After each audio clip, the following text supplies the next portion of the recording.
Bienvenidos, queridos hermanos, a este subprograma de Apologética Católica. Mi nombre es Fran Morera y con Jorge Garzón en los controles vamos a continuar hoy nuestro estudio del profeta Oseas.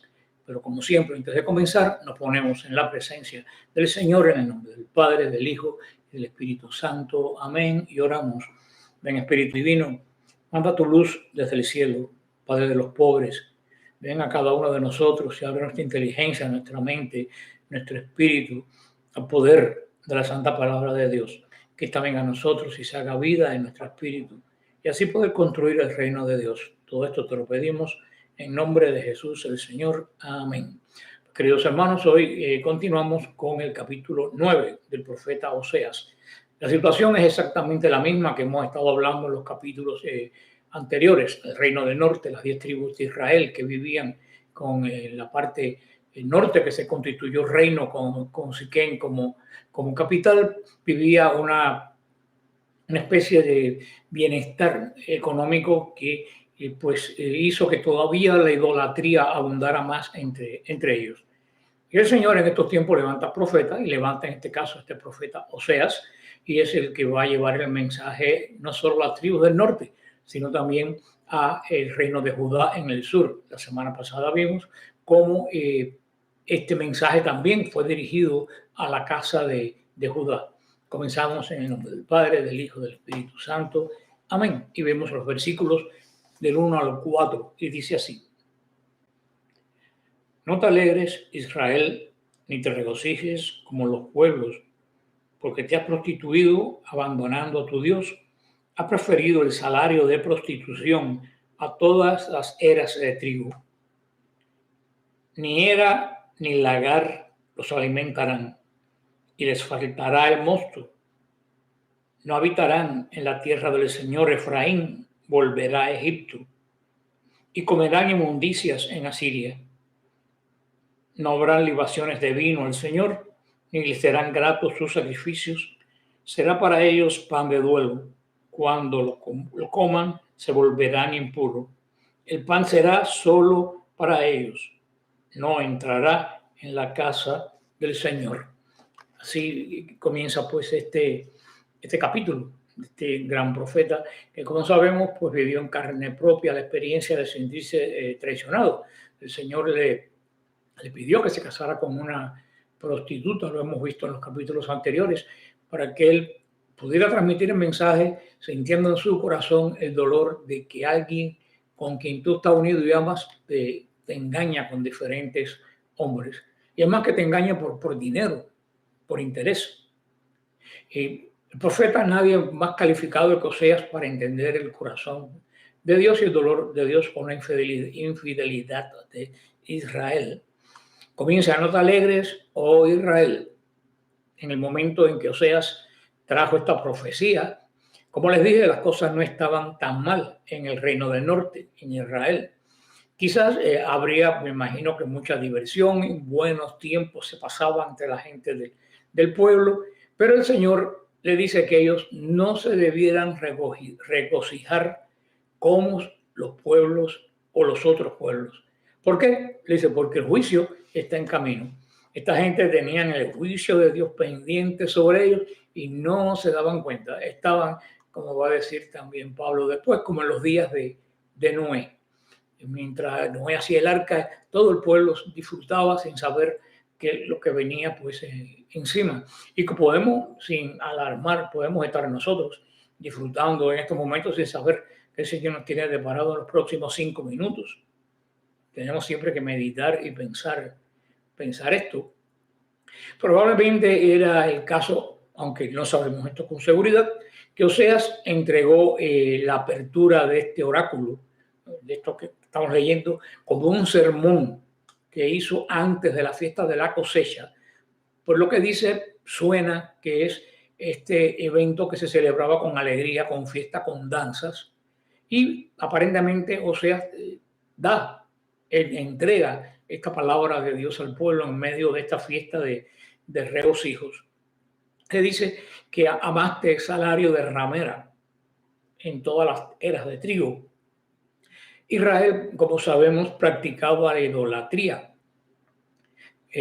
sobre todo las idolatrías referentes a los cultos relacionados con la naturaleza.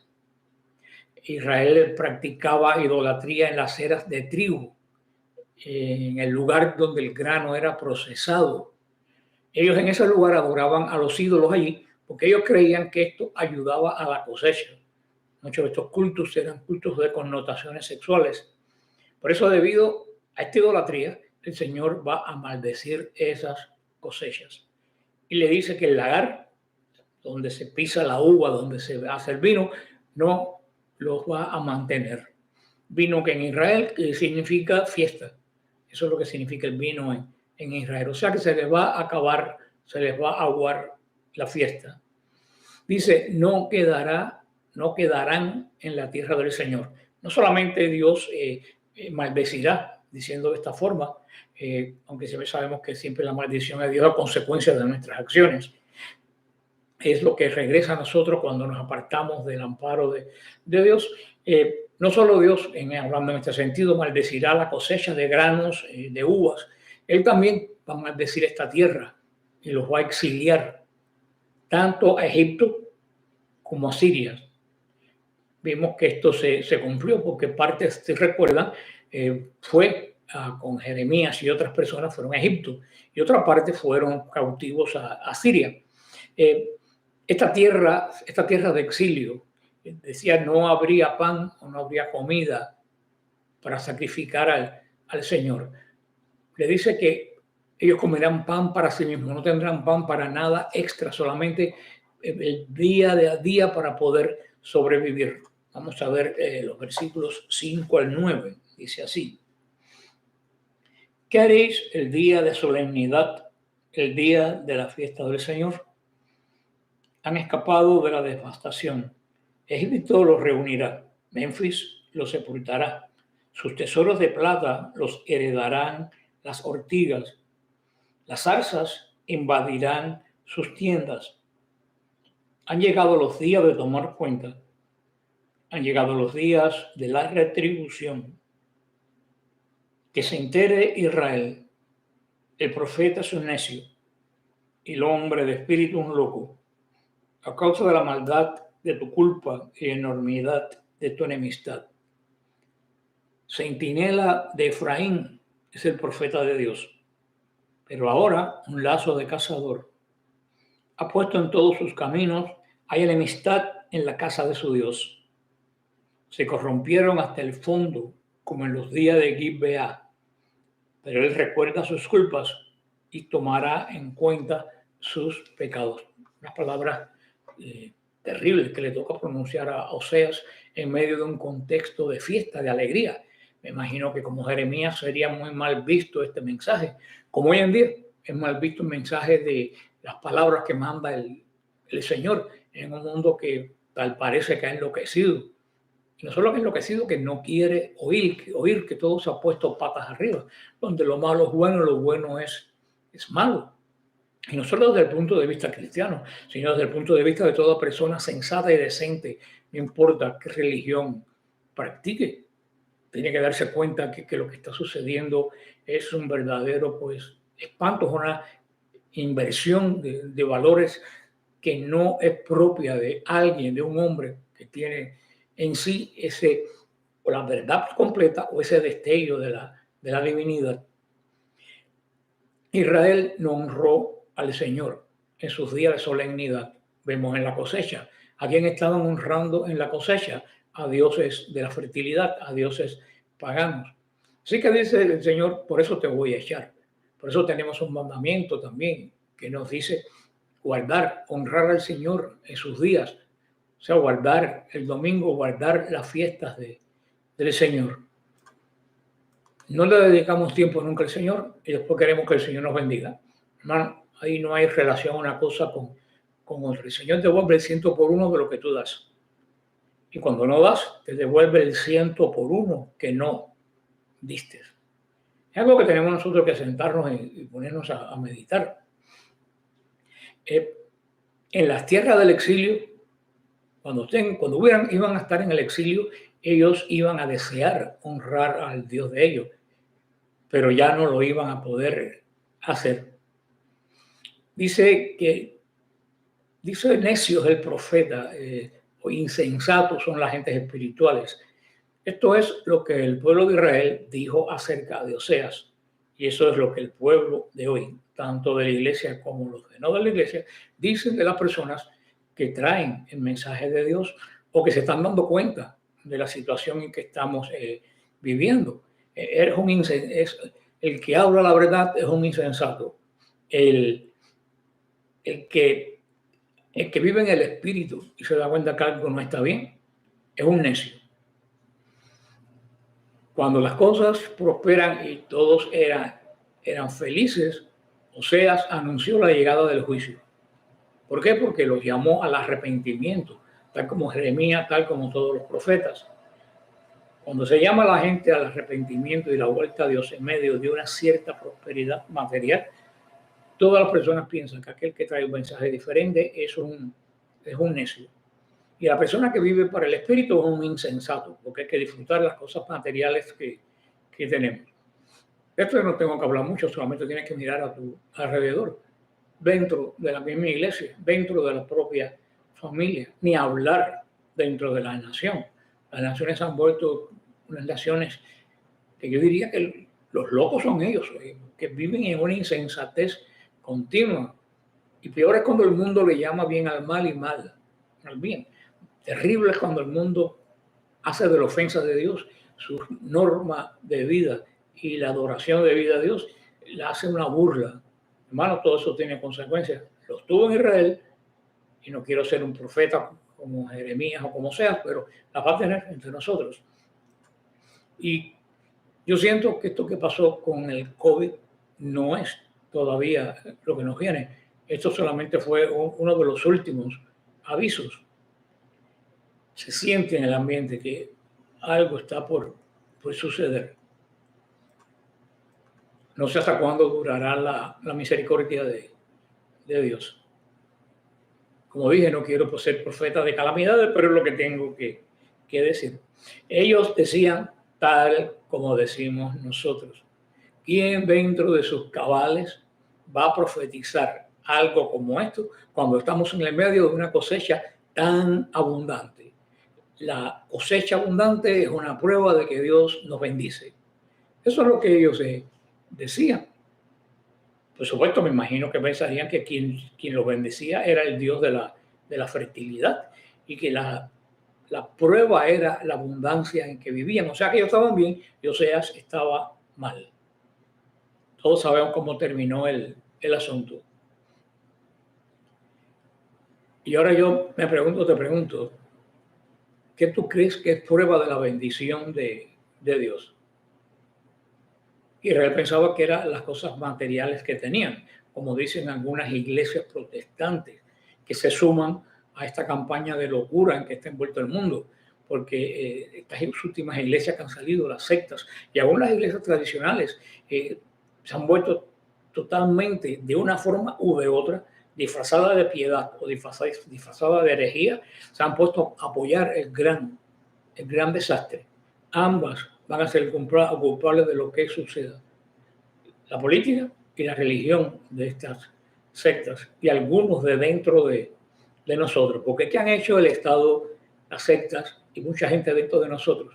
Lo que han hecho es roer el cimiento cristiano que Dios ha puesto a nuestras naciones y a nuestra sociedad y profanar el culto que le debemos a Dios, que es la Eucaristía en este caso, para darle culto a los Baales, a Pachamamas, como me dijeron hoy, a un tal Inti, yo no sé qué cosa que están celebrando por Sudamérica dentro de las iglesias. O sea, hermano, si tú te das cuenta, nosotros tenemos Baales. Estas iglesias locas de las sectas tienen Baales. ¿Cuál es el Baal? La ignorancia y el desenfreno y la falsa doctrina con que pervierten al pueblo. De las otras iglesias tradicionales de protestantismo, ¿cuál es el Baal? La liberación espiritual en el mal sentido y el compromiso con el mundo. Hacer no que el mundo se adapte a Dios, sino que Dios se adapte al mundo. No predicarle un mundo a Dios, sino predicarle a Dios el mundo. Y estamos nosotros cogiendo también ese camino. Habla de los días de Gilbeá, Eso lo encontramos en Jueces 19. En Jueces 19 se describen los tremendos crímenes de perversión y de violencia que Israel cometió en la época de los jueces. Recuérdense que en la época de los jueces, Israel pecaba, se hundía en el fango, venían los enemigos de Israel, el Señor levantaba a Israel, le ponía un juez que lo levantara. Israel se portaba bien, con el paso del tiempo se acostumbraba al bienestar, volvía a caer en idolatría, tocaba a fondo, clamaba, volvía otro juez. A esto es lo que se refiere los días de Gitbeá, que desafortunadamente para ellos no iban a regresar. Ahora el versículo 10 y el 14, y dice así: como uvas en desierto encontré yo a Israel, como breva primeriza en higuera vi a vuestros padres. Pero ellos, al llegar a Baal Peor, se consagraron a la vergüenza y se hicieron tan abominables como los que amaron. La gloria de Efraín volará como un pájaro. No habrá más nacimiento, ni embarazo, ni concepción.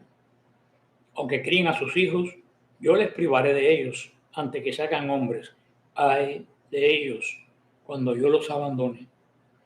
Efraín, lo veo, está plantado como Tiro en lugares fértiles, pero Efraín saca a sus hijos a la matanza. Dales, Señor, ¿qué le darás? Dale vientres estériles y pechos secos. Mano, yo me erizo, terrible esta predicción, esta profecía, porque el Señor es Dios de misericordia, pero es Dios de justicia. Y hay cuando se agota la misericordia, porque se entra en el campo de la justicia. Algo que también expresó en el juicio final, que está en la Capilla Sixtina. No he visto nada mejor expresado que es toda la teología, este cuadro tan poderoso que mucha gente lo ven como arte y no se dan cuenta de lo que es. Si tú te fijas en el cuadro, tú ves a Cristo, pero si te fijas en Cristo, fíjate bien, Cristo está en posición de levantarse, o sea, Cristo está haciendo como que se va a levantar. En Israel, levantarse era pronunciar sentencia. O sea que Cristo se va a poner de pie, no se ha puesto de pie todavía, pero no está sentado, se está poniendo de pie. Y en el poder ese que emana de Cristo ponerse de pie, los malos caen al abismo y los buenos suben al cielo. El mismo poder que lleva a los buenos al cielo precipita al abismo, al infierno, a los malos. Y al lado está la Virgen María, que ya no mira a su hijo, mira a un lado. Ella ya no puede interceder más delante de él. Ella tiene como criatura que es acatar la justicia de su hijo, y su corazón estaba apesadumbrado y ya no mira a su hijo, sino que mira tristemente a un lado, como diciendo: ya no puedo hacer más nada por ustedes. Ahí tienen ustedes la teología de Miguel Ángel en el gran juicio final. Busquen el cuadro y lean, estudienlo, que es un ícono para leer, no para deleitarse en la pintura. Sigue diciendo Oseas: como uvas en el desierto, como la fruta temprana de la higuera. El Señor recordaba cariñosamente los días cuando Israel era fiel, y era fructífero, no solo por la tierra que se daba, sino que era fructífero hacia él. Uvas en el desierto, frutos tempranos, son bendiciones inesperadas. No se espera que el desierto de uva, no se espera que la higuera florezca tempranamente. Cuando lo hacían, era tomado como una bendición inesperada que le daba Dios. Quiere decir que hubo un tiempo cuando Israel tuvo algo especial con Dios. Es como si alguien encontrara en el medio de la sequedad y de la esterilidad del desierto, pues se encontrará uvas frescas. Nos dice: mientras ellos fueron fieles, ellos serán tan aceptables para mí como lo serían uvas maduras para un viajero sediento que cruza el desierto. Qué hermosa comparación esto. Pero ¿qué dice? Ellos acudieron a Baal Peor, Dios, el Dios de la idolatría, el ídolo de Israel en los días de Oseas. Fue como su pecado que ya habían cometido en Números 25. Si ustedes leen Números 25, en Baal Peor, Israel se asoció a la idolatría y a la inmoralidad sexual de estos cultos. Y ahora el Señor les recuerda, ya tú hiciste eso, y ahora lo vuelves a hacer. Cuando aquellos eras un niño, Número, estaban por entrar a la tierra prometida, dice, ya eres adulto, ya no te voy a tratar exactamente igual. Y dice que, y esto es terrible, dice que se hicieron abominables como aquellos que amaron. Yo leí el otro día que si tú quieres ver quién es una persona, no mires lo que hace, sino lo que ama. Dice que eso te va a dar una medida de quién es la persona. Y aquí esto lo confirma el Señor. Israel amó a los ídolos.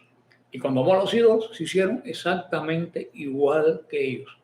La abominación de los ídolos cayó sobre ellos. Es lo que va a decir San Pablo más tarde. Se fueron tras dioses vanos y se volvieron vanos también. Y ahora me pregunto, ¿estará la iglesia yéndose tras dioses vanos?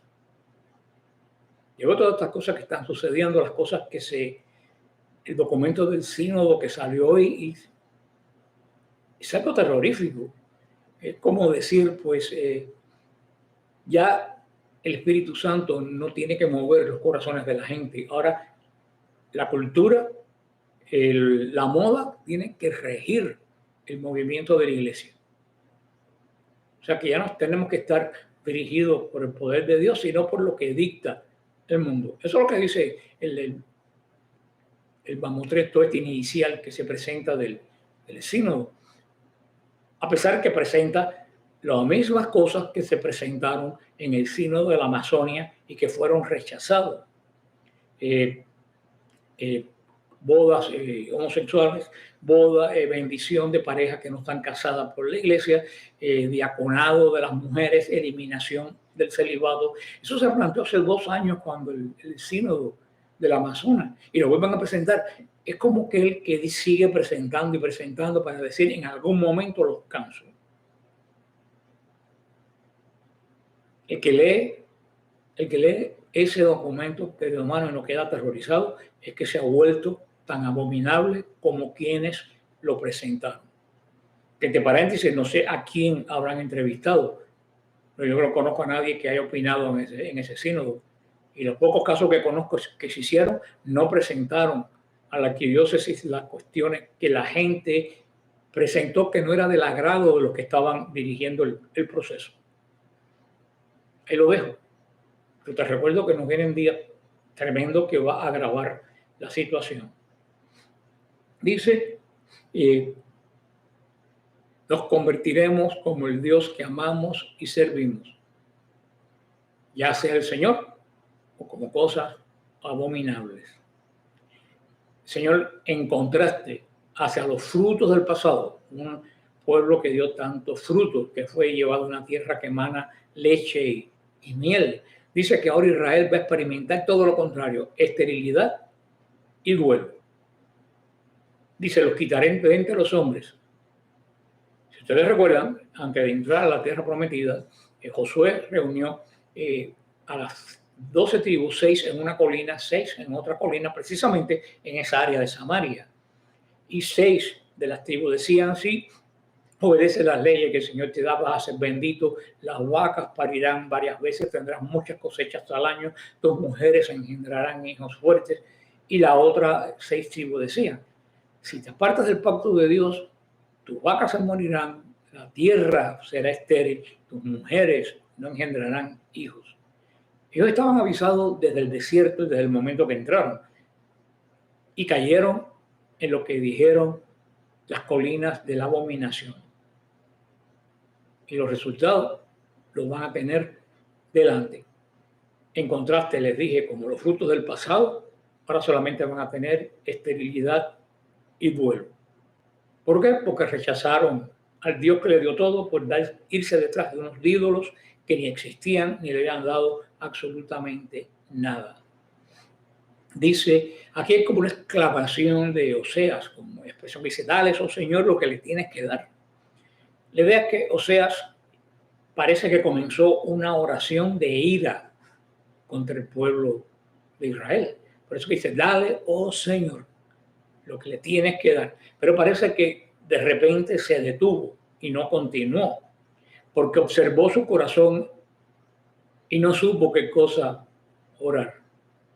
No sé qué encontraría en su corazón él, o no sé si pensaría que lo que estaba diciendo era inútil, dada la situación del pueblo. Al final, él pidió que haya vientres que no engendren y pechos que no amamanten. En realidad, Oseas oró por misericordia. Al conocer el juicio venidero, él oró, Señor, dale pocos hijos, para que esos hijos no tengan que enfrentar los horrores del juicio que viene. Parece extraño, pero me parece que es así.